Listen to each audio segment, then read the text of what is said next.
What's going on YouTube? This is John from the Unhinged Zombie Hunter Clan bringing to you another Yu-Gi-Oh! Deck profile. Now this one is one I've actually made myself while I was on holiday. It's a bit of a spice between Lair of Darkness and the Resonators. So without further ado, let us crack straight on into the deck. Hang on, why am I doing that when I can just do this?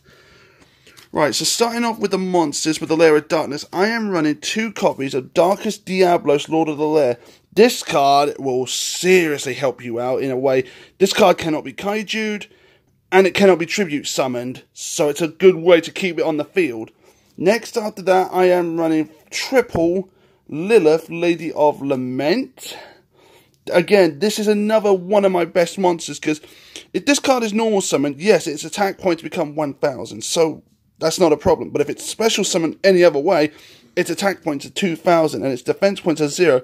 And its effect is, once per turn, if you tribute another monster on your field, you can reveal 3 normal traps, and your opponent, you randomly chooses one, you set that face down, and you shuffle the other 2 back into your deck. So this is the best way to get your viruses onto the field, and I will be getting to the viruses later.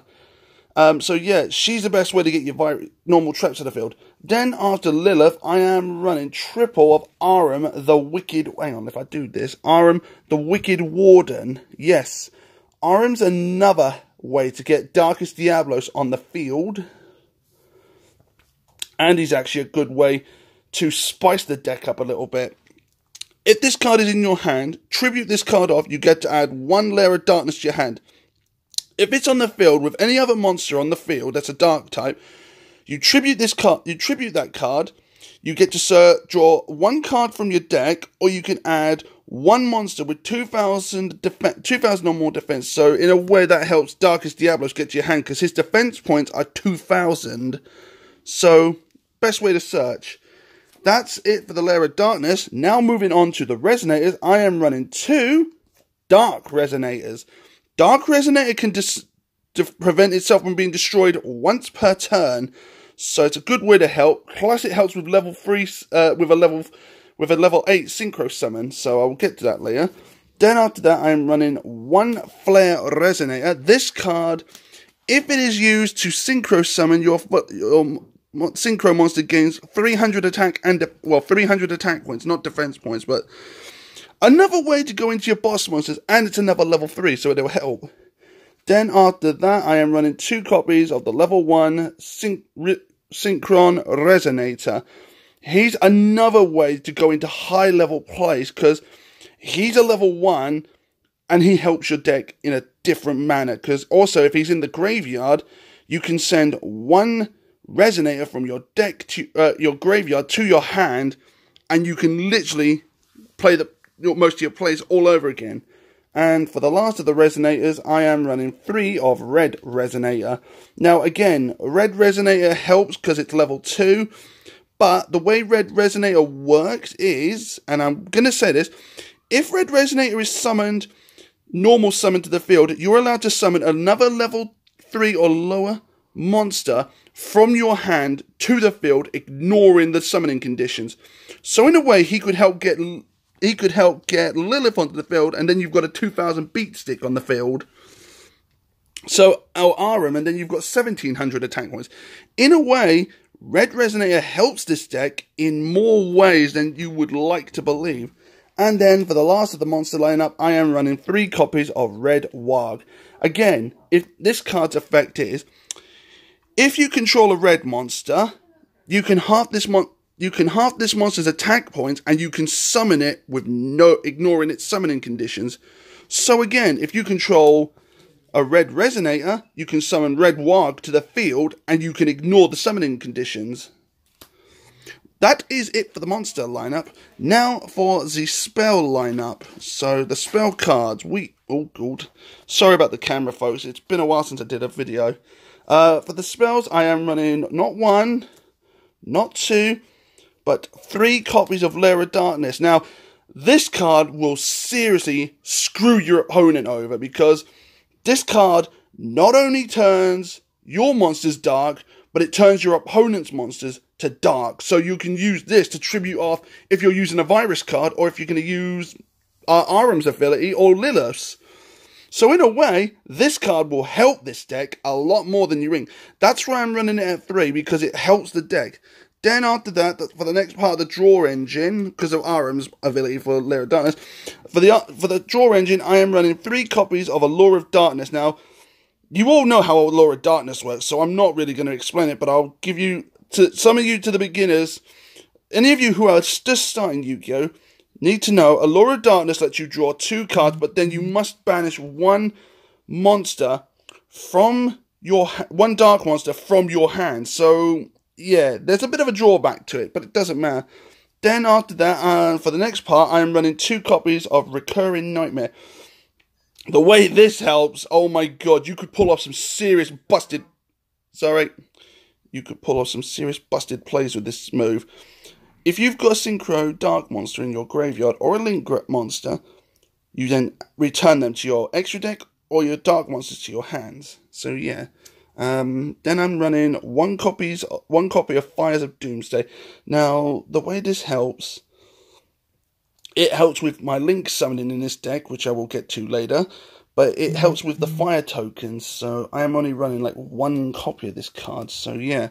And then, for the next load of the spells, I'm running 3 copies of Resonator Call. Now, the way Resonator Call works is you can add 1 Resonator monster from your deck. So if I wanted to add Red Resonator from my deck to my hand, if I draw into this card, and I've got Red Wog, instant Scarlet Red Dragon Archfiend. So yeah, Resonator Call helps this deck a lot. And then for the last of the spells, I am running 1 copy of Reasoning. This is why I ran this card. This deck, you can confuse the hell out of your opponents. If they guess the right level, then it must go to the graveyard. If they don't get the right level, you can summon that monster. So again, Reasoning's another way you can get Lilith out if your opponent guesses Aram's level or Diablo's. And then that's it for the... Oh, no, sorry. And the last of the spells, I'm running 1 Mystical Space Typhoon. And that is it for the spell lineup. Now on to the traps. For the trap cards, I'm running triple of Deck Devastation. Now, the way Deck Devi helps is if you tribute a monster, a dark monster with 2,000 attack points, any monster that has less than 1,500 attack points is instantly sent to the graveyard after your opponent reveals the cards, and for 3 turns your opponent has to carry on that move. So yeah, that's one of the viruses. Then for the next of the viruses, 1 Eradicator Virus. I really hope Konami buffs this back up to 3, because I'm going to run 3 of this card if I have to, because it will disrupt your opponent's spells and trap effects. And it really will help this deck a lot more if I can run it at least at 3 copies. But yeah, Eradicator Virus, if your opponent's using spells that you don't want them to use, or traps that you don't want them to use this card, tribute a dark 2,500 attack point monster, which, thanks to Lair of Darkness, you can do with your opponents as well. You can disrupt their plays. And then for the last of the viruses, I am running not just 1, but I am running 3 copies of Grinning Grave Virus. The way this helps, oh my god, your opponent cannot activate any effects in their graveyard. They are snookered. For a monster you tribute with more than 2,000 attack points, but every monster that has, for every 500 attack points your monster has, your opponent has to send them to the graveyard, and they cannot activate their abilities, not once. So in a way, this is like a Call by the Grave, but a Crush Card Virus in a different manner. Right, moving on to the extra deck, I am running 3 copies. This is when I said the Link lineup. The only Link monster this deck runs, because it's vanilla, is Traffic Ghost, and it requires 3 monsters. So tokens can be used with this card. That's why I'm only running 1 copy of Fires of Doomsday. For the Synchro lineup, 2 copies of Scarlet Red Dragon Archfiend, 1 copy of Bills of the Diabolic Dragon, 1 Hot Red Dragon Archfiend. That's the Archfiends and Bills that I'm adding to this deck. Simple reason, Scarlet can destroy monsters that have less attack that's not equal to his. Hot Red Dragon Archfiend can do the same, but on the turn he uses it, he's the only monster that can attack the same with Scarlet. Bill's, on the other hand, he can't be destroyed in metal, and any battle damage you would take is instantly added to his attack points. So in a way, you've got pretty much a good beat stick. And then for the last of the synchro lineup, I am running one Goyo King for the level 7s, one Cyframe Lord Zeta, one Clearwing Synchro Dragon. Yes, I am running Clearwing. And for the last of the Goyos, I am running one Goyo Guardian. So yeah, this deck, let me know in the comments down below what you think to it. If this is the kind of deck you wanted as either a starter or an advanced, let me know. This deck was also this deck's not just one that you can use. I have multiple different combinations with Lair of Darkness and Resonators. But at the moment, Resignation of the Darkness is by far the toughest deck no one can beat. Because Resignation of the Darkness, it works to your advantage. Not only can you screw your opponent over, you can also disrupt so many of their plays. And I'm going to say this with Konami. Konami, if you're watching this video, please take Eradicator Virus from limited from 1, limit it to 2 or 3, please. This card would seriously really disrupt your opponent's plays if you're watching this video. But yeah, that is it for the deck profile. I hope you all enjoyed this. Please remember to leave a like, leave a comment. If you're still new to the channel, please remember to subscribe. Hit that big red subscribe button. Hit that big thumbs up button. Helps out a ton with this channel. Do not forget to check out the crew at Zephyr War Games on Facebook and on YouTube. I will leave a link to their channel and their Facebook page in the description down below. And I think that's all there is to say. So remember, folks, have fun and keep getting your game on. Till then, goodbye.